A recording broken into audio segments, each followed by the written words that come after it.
Toujours ici au stand de l'éditeur La Doxa, en compagnie de la grande patronne de cette maison d'édition La Doxa, Nadia Origo, bonjour. Bonjour. Merci de nous accueillir ici dans votre stand. Alors, vous êtes une jeune maison d'édition, La Doxa. Est-ce que vous pouvez nous la présenter ?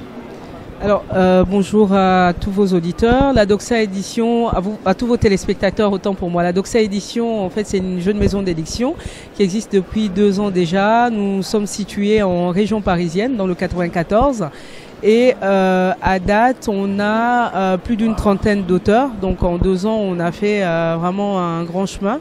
On a essentiellement des auteurs francophones, autant pour moi, oui, qui nous viennent d'Afrique subsaharienne, donc principalement d'Afrique centrale.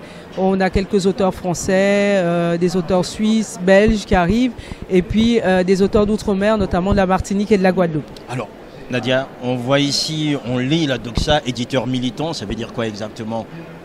Alors ça, c'est vraiment la grande question. Tout le monde, dès qu'on voit éditeur militant, c'est vrai que les gens sont toujours tentés de nous demander ce que c'est. Je sais pas si vous avez peut-être un militantisme particulier. Ah non, du tout. Pour l'afficher aussi grand comme ça. C'est pas du militantisme politique déjà. Voilà, on l'affiche vraiment en grand pour dire qu'aujourd'hui, on a pris le parti de militer dans l'idée de mettre en lumière des jeunes auteurs, de mettre en lumière des territoires dont on a du mal à parler, qui ont du mal à avoir la visibilité, oui, sur les places où on parle du livre, notamment du livre francophone. Parce qu'il faut quand même savoir que l'Afrique subsaharienne, c'est elle qui fait vivre la francophonie.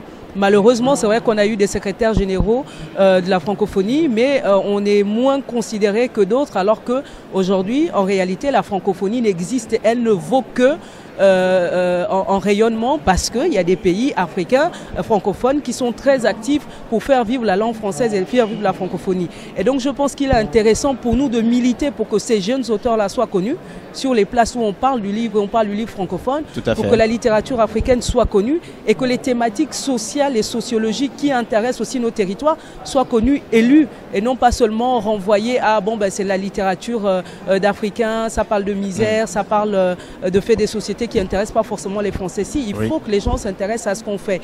Et pour que les gens s'intéressent, il faut leur donner la visibilité. Et pour leur donner la visibilité, il faut être là où ça se joue, comme ici au Salon du Livre de Paris. Alors nous sommes ici dans ce Salon du Livre, c'est quand même le lieu emblématique en fait pour tous les littéraires y exposer. Nous avons vu que vous avez fait venir des auteurs du Gabon. Comment ça s'est passé en fait pour qu'ils soient là ? Alors mes auteurs, moi ce que je veux dire, c'est que vraiment on arrive en fait à impulser une certaine dynamique au sein de nos auteurs, c'est-à-dire nos auteurs sont vraiment partisans avec nous dans l'idée qu'on est un éditeur militant. Donc cette année, on a Mathieu Ngouin qui est enseignant de français à Libreville, et Peggy Olele qui est aussi enseignante de français, qui sont auteurs chez nous, qui sont venus participer avec nous au Salon du Livre, non seulement parce qu'ils croient, parce qu'ils et elles croient au projet et au travail que nous faisons au sein de la maison d'édition. Oui. Leur présence ici nous conforte dans l'idée que le travail que nous sommes en train de faire est un travail intéressant et que les auteurs y croient et qu'ils sont participants. Donc nous les avons fait venir, non, on va peut-être pas dire ça comme ça, mais les auteurs ont été sensibles. Voilà, ils participent à cet événement-là. Ils sont venus spécialement de Libreville pour participer auprès de leur éditeur à cette 35e édition du Salon du Livre de Paris. Alors il faut dire aussi, Nadia, c'est qu'aujourd'hui, on le dit souvent et on l'entend aussi, c'est que le livre est en crise. Comment on se lève un matin en disant tiens, je vais lancer une maison d'édition au moment où le numérique est en train de faire des ravages, notamment pour certains libraires qui aujourd'hui ferment parce que la situation est un peu difficile pour les éditeurs. Il n'y a pas que le livre qui est en crise, le monde est en crise tout court. Oui. Les familles sont en crise, la société est en crise, les valeurs sont en crise. Moi, je pense qu'en fait, aujourd'hui, on ne va pas arrêter. Est-ce que c'est parce qu'on est en crise, entre guillemets, où on a des crises, que les gens arrêtent d'exister, que les gens arrêtent de vivre, que les gens arrêtent de lire? Non. Moi, je ne me suis pas levée un matin en me disant je vais me lancer dans le monde de l'édition parce que c'est quelque chose que je prendrais comme autre chose. Non. Moi, j'ai fait des études en environnement et développement durable qui n'ont rien à voir avec la littérature.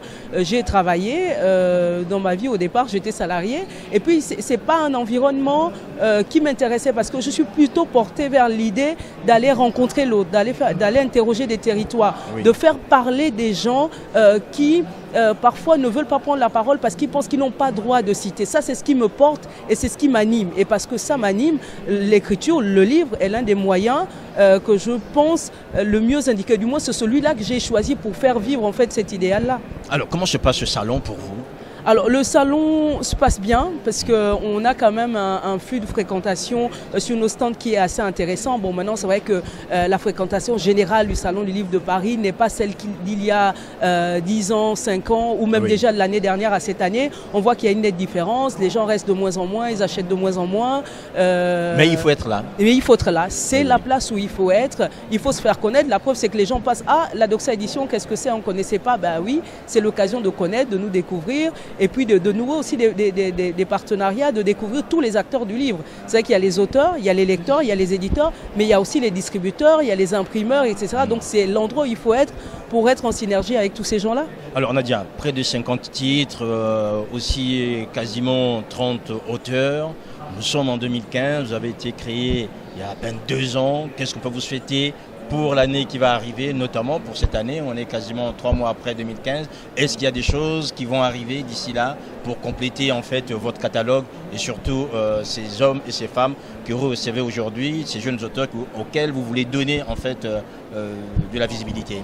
Alors qu'est-ce qu'on peut nous souhaiter? Mais on ne peut que nous souhaiter une expansion, mais vraiment fulgurante.